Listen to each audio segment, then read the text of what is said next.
hindi mo sa inyo, gusto ko ng Hebrews chapter 4. Alam ko ng Hebreo, kapitong 4. Hebrews chapter 4.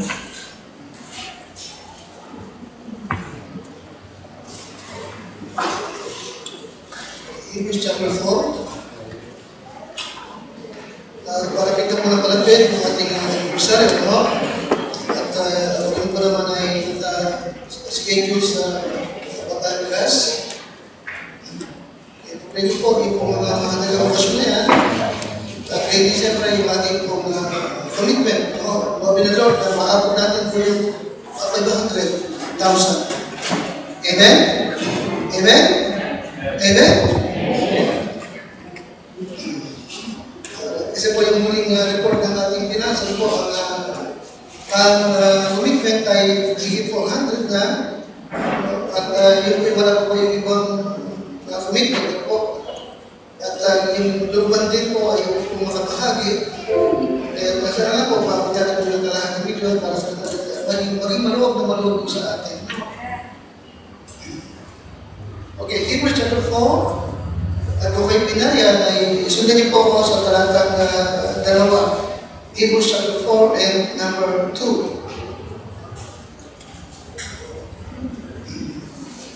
Alright, nandiyan na po kayo?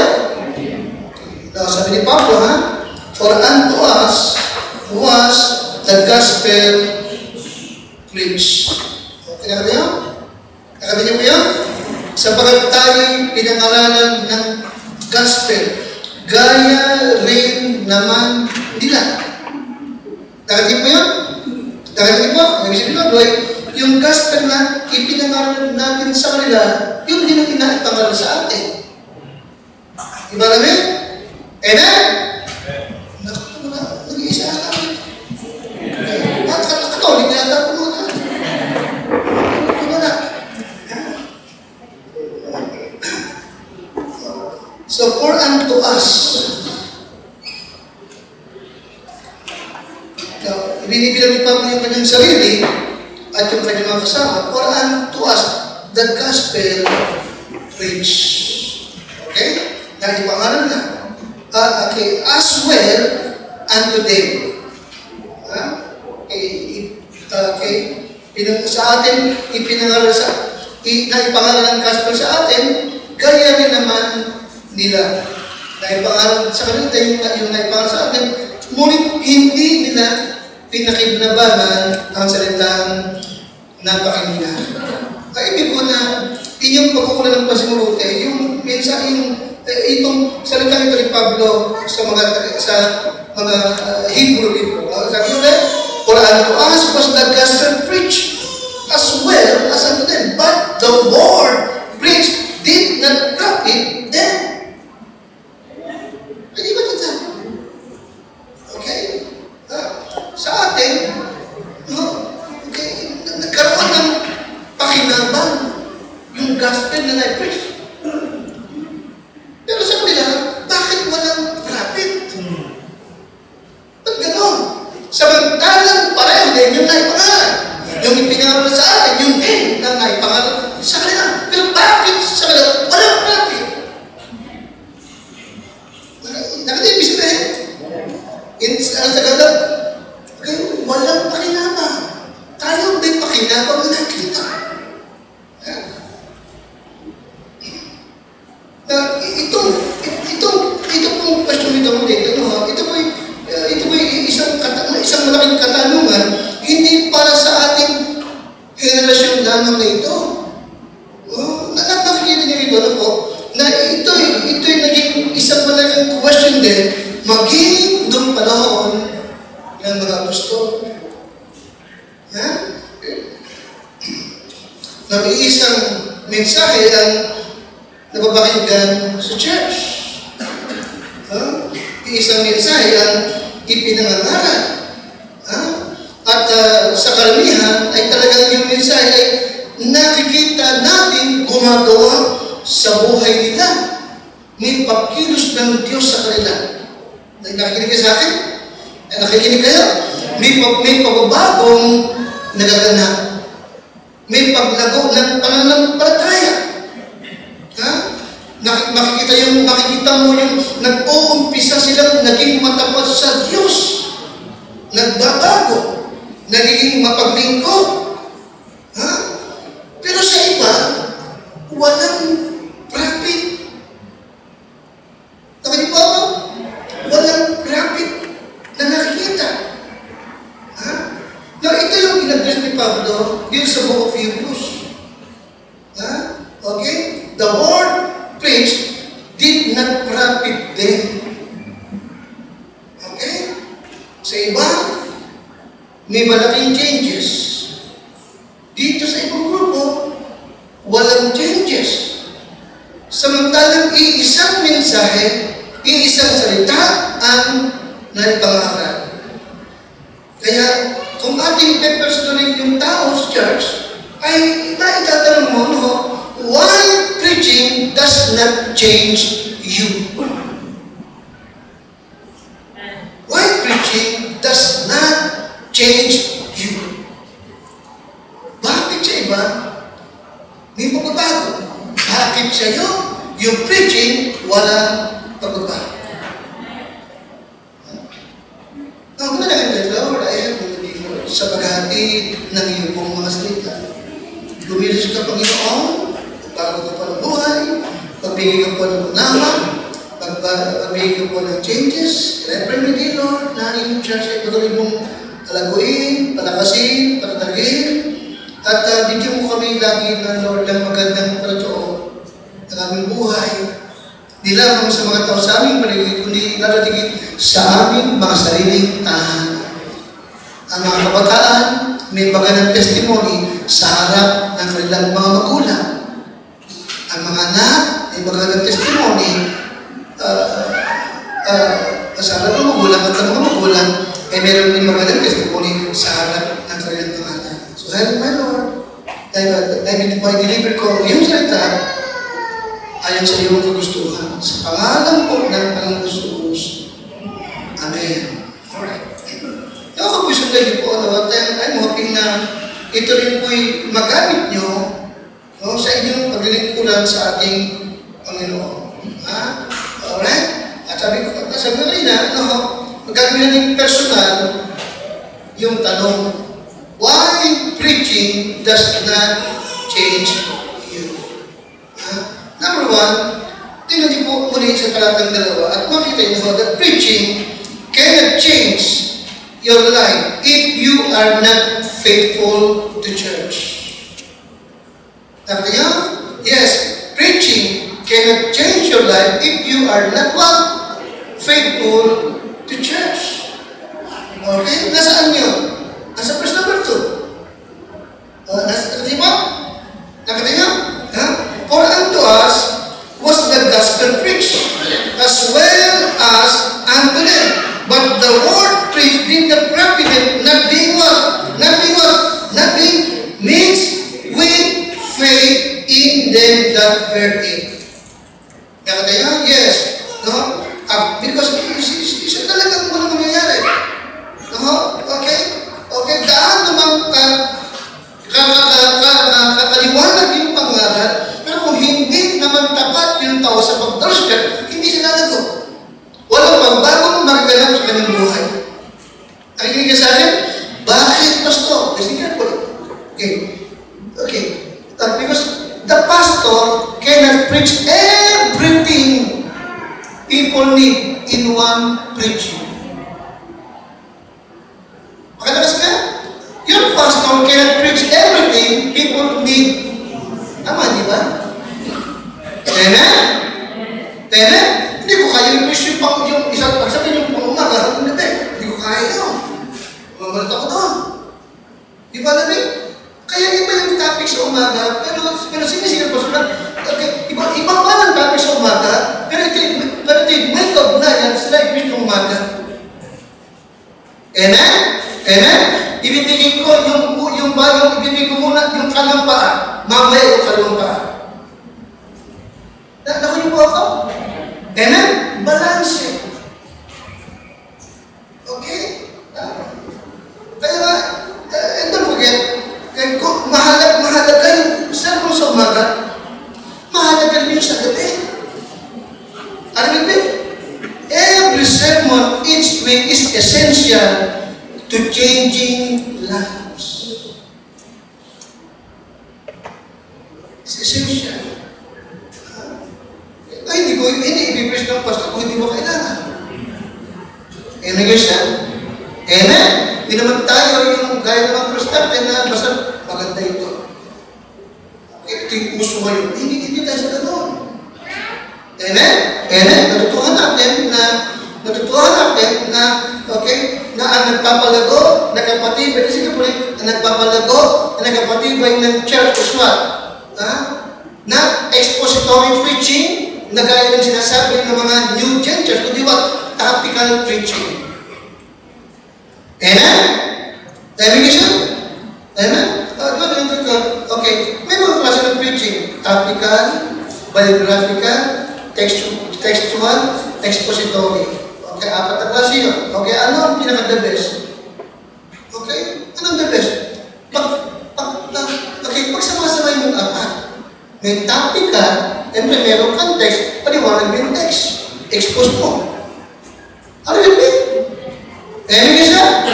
Amen? At yung kinakailangan, okay, may konting biographical. Ipakilala mo yung tao sa church. Ipakilala mo sa membro yung mga great man of God na ginamit ng Diyos sa church. Ano yun? Gamitin mo illustration. Minsan mayroong preaching na especially hindi mo kilala ng tao.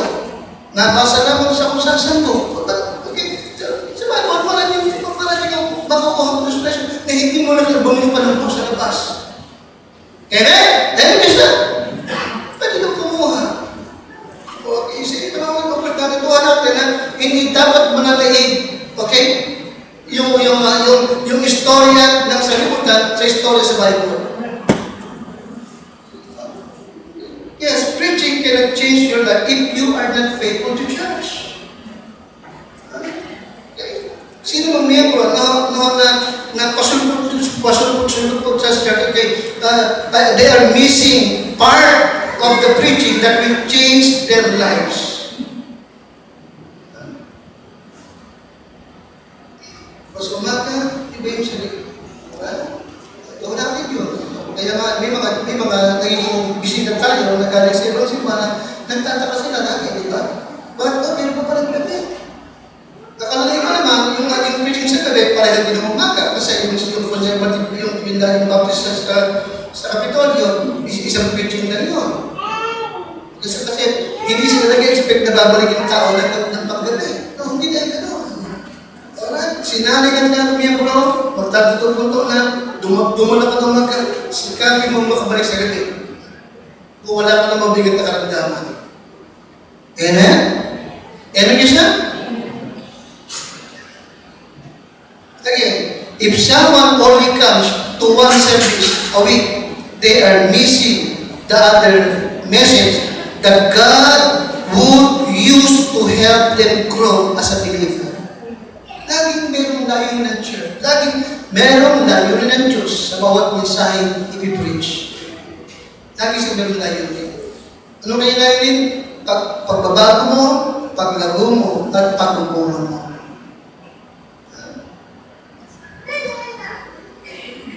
Walang pastor na hindi nag-preach, na nag-preach, bigyan mo ako ng mensahe.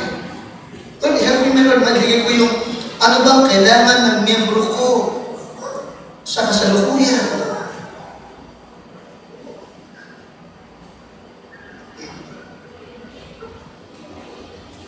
Kaya nga, yes, it is essential.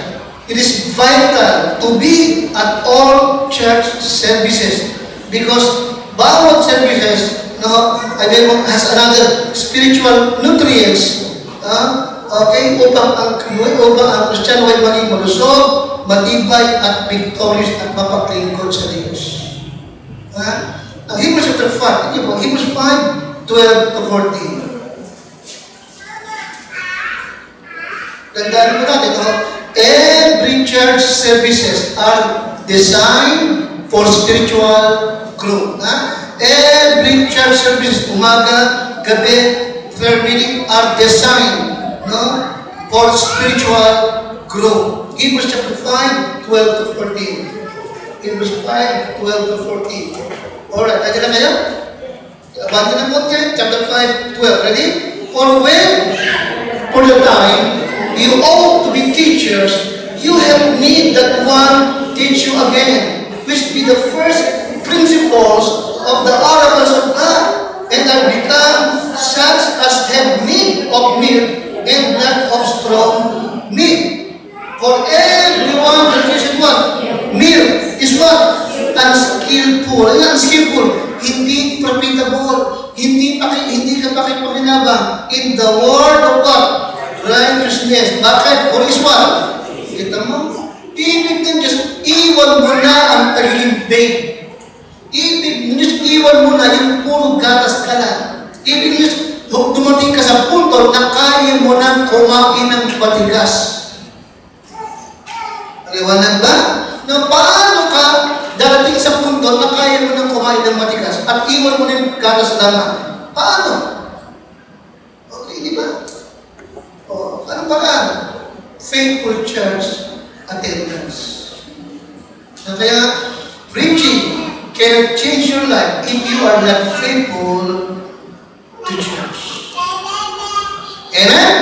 Parang hindi, sakit din. Nilistahan ka lang ng doktor ng gamot, iinumin mo sa loob ng 3 buwan, umaga, tanghali, gabi. Diba? Okay, itong gamot ito, pampagana pagkain. Itong gamot ito, para makatulog ka. Itong gamot ito, para naman magising ka. Eh, ang problema, pati ka sa puno mo, saan ang pera? Pagka medyo nakaramdam na ako, tigil muna. Diba? Pag may pera, tsaka nang bibili. Ayun niya sa akin, hindi regular ang gamot, tama? Ngayon, pagka nagkasakit ka ulit, kailan ang kasalanan? Hindi sa pastor, sa doktor. Amen? Hindi sa pastor, sa'yo. Hindi ba? Preaching cannot change your life if you are not faithful to church. Ibig siya? Secondly, Ecclesiastes 5:1. Kaya, kasi hindi po, ano po, yung mga pastor po, bihira mo makita sa church. Ano? Nakita mo, walang changes, walang paglago, walang pagtibay. Ha? Na pangalawa, Ecclesiastes 5:1.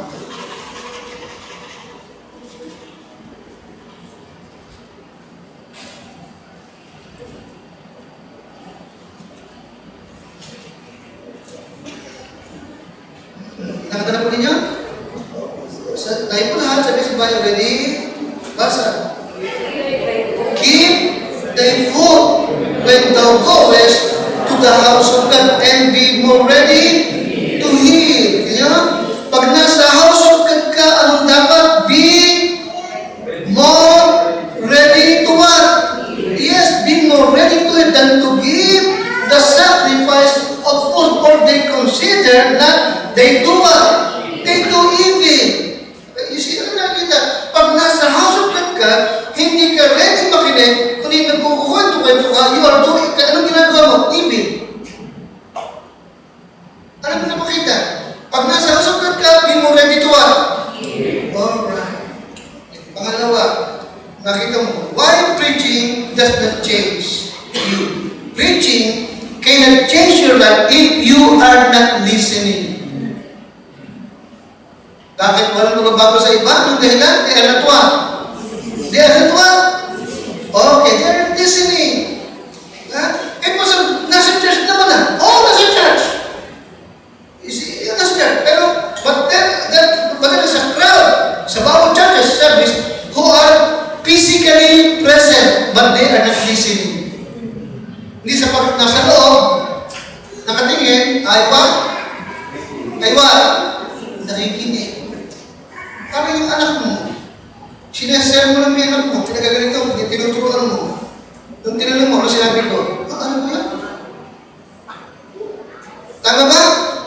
Tama ba? Ano yung mga estudyante sa mga rooms? Pasok ng pasok, pero marami, wala din natututo. habang nagtuturo, maging sa church, nag-preach, they are what they dreaming. Ang isip nasa labas. Diba? Kaya ang pastor, pag marunong matsanay, lagi siyang tumatawag ng pansin, lagi siyang tumatawag ng atensyon. Nakikinig kayo? Bilang yung pastor, biglang titigil. Titigil. Ginagawa ng pastor lahat para makuha ang atensyon ng tao. Kasi, paano ako makatutulong sa iyo? Pinag-aralan ko ito, pinag-pray ko ito, pero hindi ako makakatulong sa iyo kung hindi mo naman ako pakikinggan.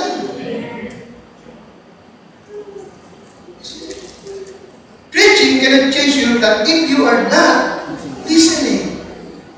Amen? Maliwanag, kanina po sa verse 5.1, pag nasa house of God ka at hindi ka talaga nakikinig, akala mo maliit na bagay, ano sa harapan Diyos? You are what? Gumagawa ka ng wala. Anong ginagawa mo lang?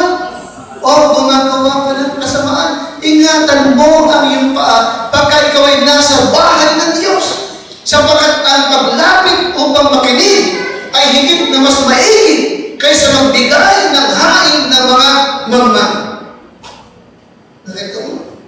Narito ka, hindi mo na siya, hindi ka naman nakikinig. Okay? Magpuri ka man, magkalaw ka man, sa mata ng Diyos, ano ka lang? Mamang ka. Kasi hindi mo siya pinakinggan. Okay, yes, preaching cannot change your life if you are not listening. Amen? Amen? Lagi nagtuturo ang pastor. Okay, tatay, ikaw ang head sa bahay mo. Nanay, ikaw ang heart ng bahay mo. Bahala tayo ang happiness. Dahil bakit may mga bata, problema ko na ng magulang. Baka magduman ng tiyan, hindi nakikinig. Amen? Hindi nakikinig. Sabi ko, pag nasulit ka, huwag kang kakain. Kasi huwag kang mamaya-maya. Huwag kang mamaya-maya ko. Okay. Huwag kang itago mo siya mo. Tago mo, makinig ka. Amen? Parinig sa isa. Listen carefully. Minsan, like pinapagkat, hindi pwedeng laging bagong-bago yung preaching ng pastor. Hindi pwede mangyari yun. Kapag nakita na ng bago, pag lagi ang pastor ito, 3 punta na simbahan, tapos lagi talagang bago ako, meron na parang ganyan. Yung palagi ko, may lang na preach yun, ngayon. Ay, pala yun. Kumukuha na yung sa kung saan libro. Hindi pwedeng laging bago. There are new, ano sa naman? There's nothing new under the sun.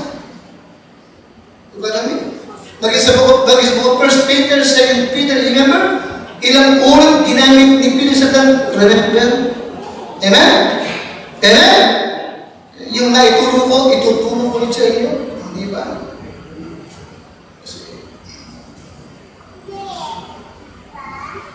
Minsan, pag mapaka yung topic, para daw tingin mo yung napakinggan mo na, hindi mo napapansin eh. But listen to me, makinig yung buti. You may think you don't need the sermon being preached. Parang isang araw, isang Sunday, isip ko, hindi ko kailangan yung sermon na yan. Okay? Yes, you may think you don't need the sermon being preached that day because everything seems to be going well in your life.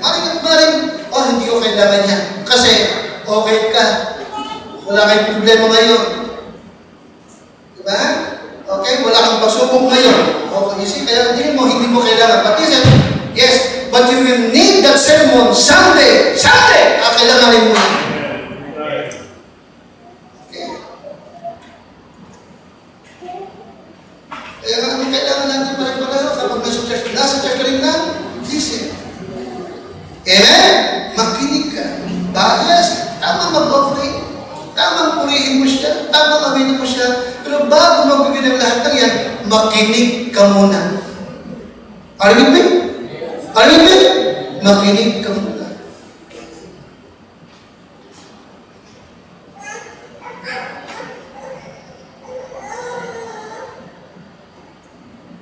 Nakatag po ako ng church, nakita ko ng church. Nag-preach ng pastor, may preaching time. Tsaka pag meron nag-rehearsal sa loob, nag-group singing, yung pala kakanto sila during invitation. Kaya ba nito? Kaya sabi ng pastor, pag ako tumingin sa pulpit, wala lahat, bago, maliban lang magtutulo ng bago. Lahat makinig. So why preaching doesn't change you? Yes, hindi ka nga, walang magbabago if you are not faithful to church. Ano yung pangalawa? If you are not what? If you are not listening. Okay? You must set everything aside and purposely listen. Okay? Makinig ka with a purpose. Okay? Makinig ka with a purpose. If you want the preaching to help you. Dahil kung binabagay siya, kahit kung bagong Kristiyano ako, nakikinig ako sa preaching, ginagawa ko yan, nag-preach ako. Okay? Nakikinig ako ng preaching with a purpose. Anong purpose ko? Matuto. Anong purpose ko? Baka may magtanong sa akin sa Bible study, alam ko ang sagot. Anong purpose ko? Nag-iipon ako ng preaching. Nag-iipon ako ng lesson. Sabagat natutuhan ko, baka isang araw, tawagin ako ng Diyos, at least handa ako. Sigmara mayroong preaching, sigmara mayroong sermon, sigmara mayroong preaching. Honestly, nakaramihan ko rin talaga na ginopya ko, isinunod ko, nung ako'y member pa sa kanilita. Hindi na nagagamit kayo. Like itong kinukod yung salitang God is seldom early. Never late, but always on time. Napakinggan ko yan, preaching ni Brad Winiger, Dr. Brad Winiger, 1987. So, ano ko? Kasi sinulat ko. Okay. May preaching ako about right attitude kapag ka na sa church, no? Ang illustration ay dumalo ka ng handaan. Yung preaching niya, napakinggan ko yan sa conference. Take note ko yun. Conference sa handaanan. Lahat inihanda ko. Preaching ako about seeking the approval of man. Okay, may mga tao lang, ang harap lang is what approval of man, more than approval of God. Preaching yun, natutuhan ko yun. Take this ko yun. Kaya pasulit din lang yan. Nakikinig ka sa akin? Okay. Bakit? So bakit natutuhan ko makinig with the what? Purpose. Okay? Purpose listening. Yun ang kailangan ng Kristiyano. Okay?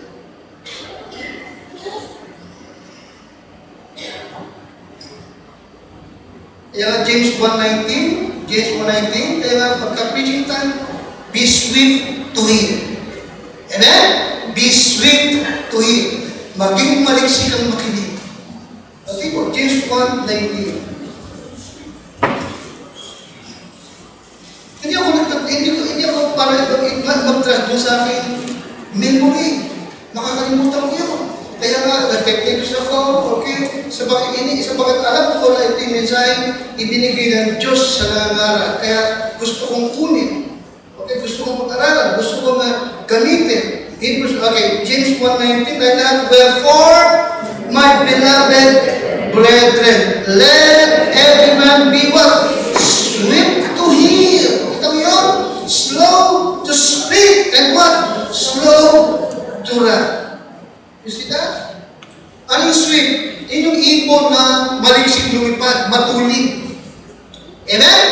Amen? Ibig kasi, ganun ka rin. Binisan mo, agapa mo yung mensahe. Baka makalagpas sa'yo. Kakailangan, isang araw, kakailanganin mo yan pag may pagsubok ka na. Amen? O isang araw, kakailanganin mo yan pag may tutulog, nag-preach ka na rin. Amen.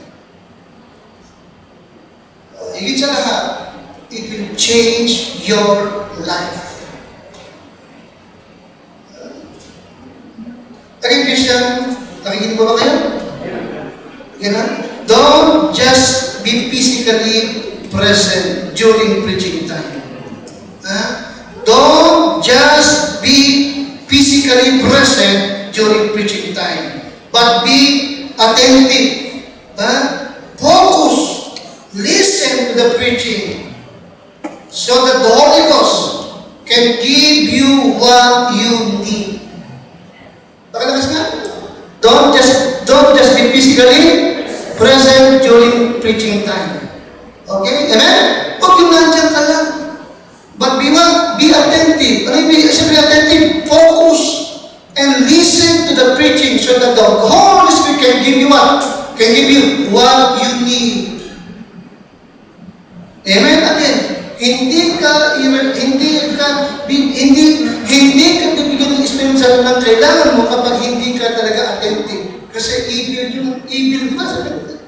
Ecclesiastes 5:1, evil yung narito ka pero hindi ka nakikinig. Are you with me?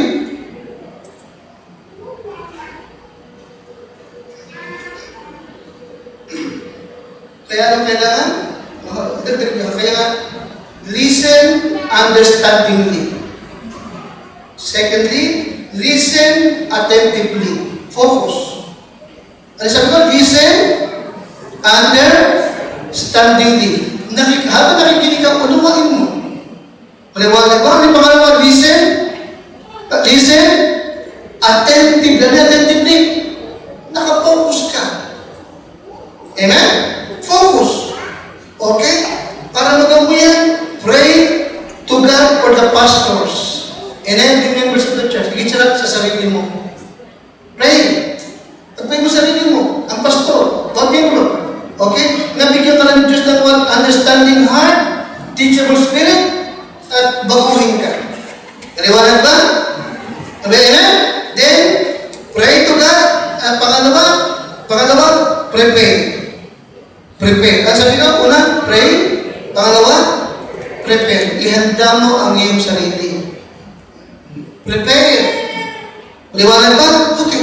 Kailan natin ihanda ating sarili sa pakikinig? Kailan? Paglinggo na? Linggo? Sabado pa lang, handa ka na. Liwanag ba? Sabado pa lang. Ano nga yung Saturday? Ano yung Saturday? The Old Testament time? Sabbath. And Sabbath means rest. Liwanag ba? Kaya pag Sabbath, rest ka. I-rest mo yung isip at ang iyong katawan. Huwag ka magpapagod. Amen? Amen? Amen? Saturday pa naman ng alauna, nakahinga ka na lang pagkat umaga. Tanggap na yung dahiga mo. Kaya masabot eh. Yes, huwag ka magpupuya. Naniwanan ba? Maraming wife po itang buya pagkain ko. Kaya nakaupo dyan, napakabait ko na lang. Parang wala, tulog na pala. Wala na pala yung diwa. Amen? Hindi nga ako makakatulong sa iyo pag ganun ka, diba?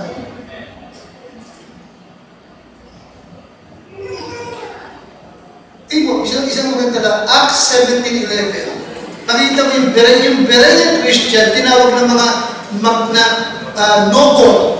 Tinawag silang noble. Ano sa kanil noble? May karangalan. Mga Kristiyano may dangal. Kasi they listen to the word understandingly and attentively. Okay, Acts 17:11. Acts 17:11. At nakita mo talaga na nakatulong ng malaki yung Bible preaching sa kanila. Acts 17:11. 17:11. Hindi na kayo? Ready? Tayo pala. These were more noble than those in Thessalonica. In that day, they received the word with all readiness of mind. And what? Search the scriptures daily whether those things were so. Nakita mo yun? Okay, the word readiness of mind is what? Understandingly and what? Attentively. Maliwanag po ba? Maliwanag ba? So listen understandingly, listen attentively, and listen actively. Listen actively. Kaya pinag-i-aiming ko kayo.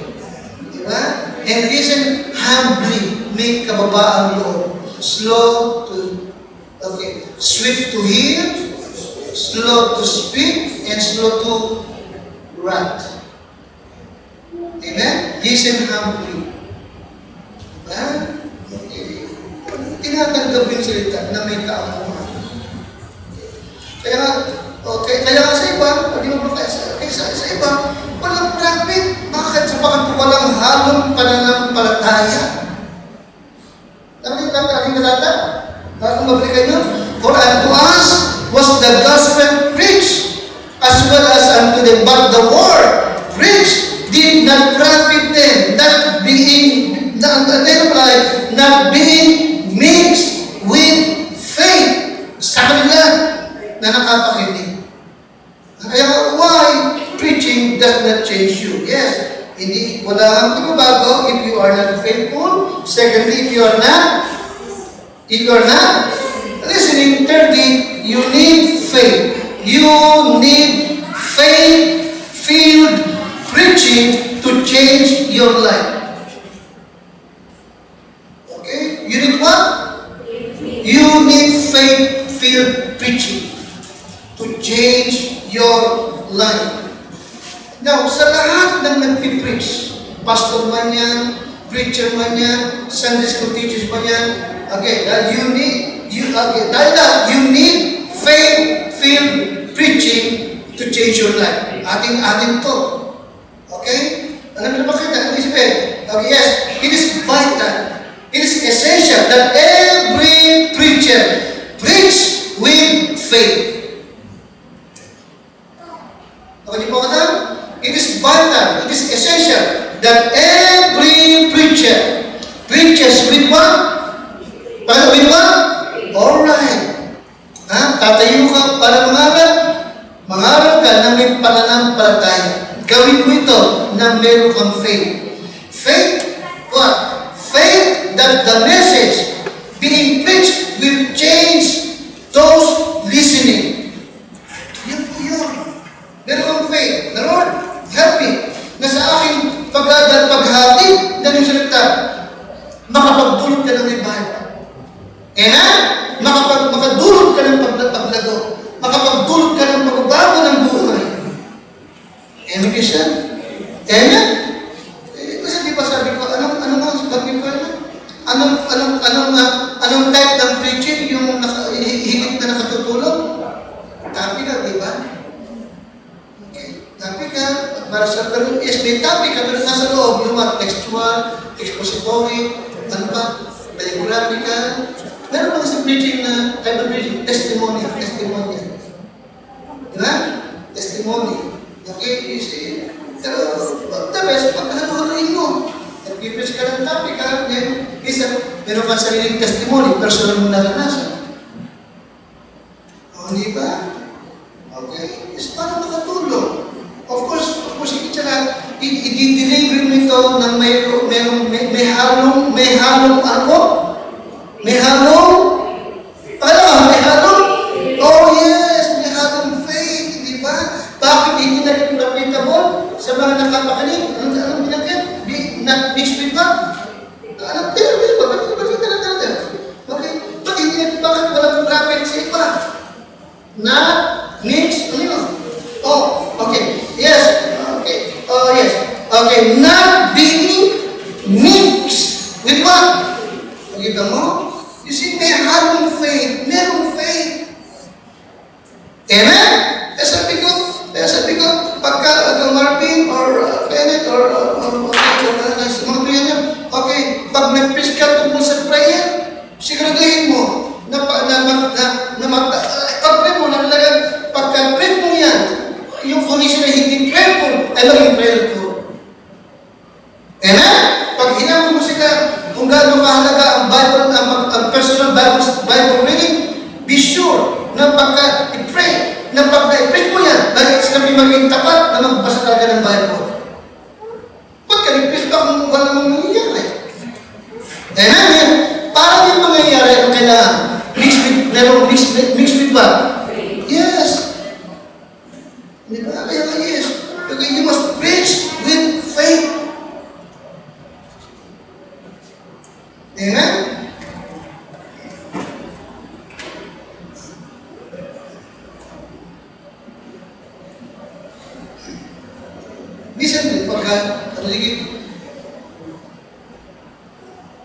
yung mga pastors na matagal ko nang kilala, pag nag-invite sa akin, at home ako na mag-preach. Isa naman, nung kabakailan, in-invite ako ng pastor sa Batangas City.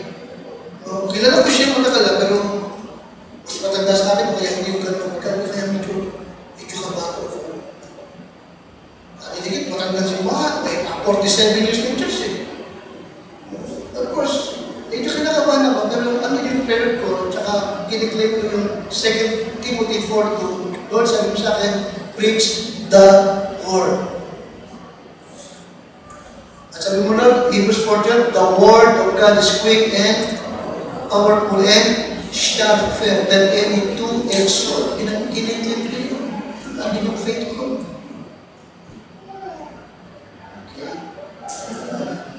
Kaya nga, you need faith-filled preaching to change your life. Okay? Number 4, and the last. Ano yung number 3, pakalakas? You need what? Faith-filled preaching. Amen? Faith-filled preaching. Kaya nagigising ko na, okay, kaya nga, ikaw na nakikinig sa magpipreach. Pag-pray mo, ay magpipreach ay faith-filled. Ipalamig, puspos ng pananampalataya. Pag-pray mo siya. Okay? Kaya sabi, di ba sabi ko kanina, para may attentive ka, makinig ka understandingly, pray for the preacher. Amen? At sa lahat na makikinig, at higit sa sarili mo. Di ba? Oh. Kaya nga, yes, yung preacher ay may responsibilidad na i-deliver yung message ng Diyos. Ikaw naman, anong responsibilidad mo? Pag-pray mo siya. Liwanag ba? Liwanag ba? Na habang i-pray siya, Lord, bless him, para naging blessing sa amin lahat. And lastly, you need faith-filled listening. Una, faith-filled preaching. Ano yung panghuli? Faith-filled what? Listening. Faith-filled listening for preaching to change your life. Kaya nga, akala mo, kailangan lang na faith-filled ay yung pag-preach, ikaw din kailangan mo ng faith-filled what? Makinig ka na ikaw din ay puspos ng pananampalataya. Sa ganung paraan, mayroong bagong magaganap sa iyo. Hindi ba? Okay, so let's sige mag-isang. Kaya nga, you need the faith. Okay? That the sermon preached noong araw na yun ay para sa iyo. You must have the faith. You must have the faith that the sermon preached that day is for you, not for them. Amen? Amen ba? Kaya na pag nariyan ka na, nakaupo ka na, o di siya, tatapos na ko, huwag kang magugalit, sayang, wala siya rito, sana napakinggan dito, kailangan dito. Wala man siya, nandiyan ka naman. Hindi niya kailangan, wala siya, hindi niya kailangan. Ikaw may kailangan. Okay na? Maaaring hindi mo kailangan ngayon, pero kakailangan mo Sunday. Anong kailangan mo? Anong kailangan mo? You need what? Faith-filled listening.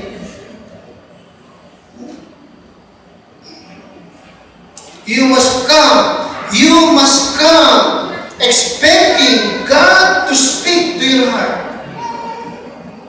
Okay? You must come expecting God to speak to your heart.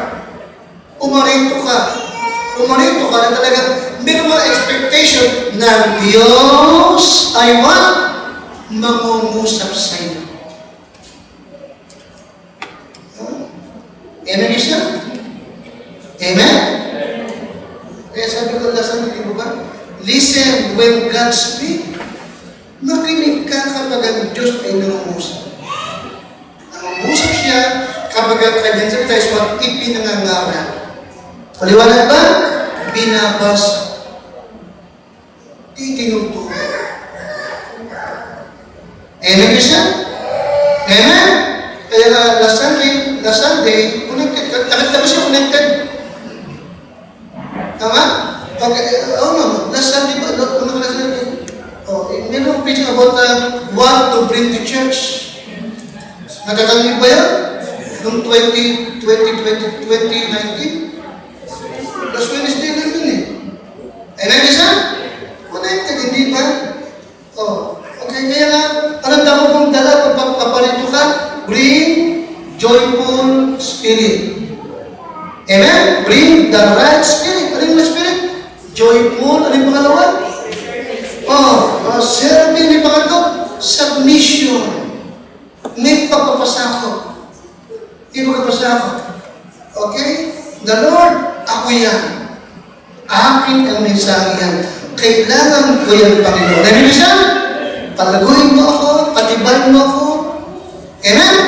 Amen? Gawin mo ako mabuting Kristiyano, gawin mo ako mabuting anak, mabuting kapatid, mabuting magulang, mabuting asawa. Tama? Tama ba?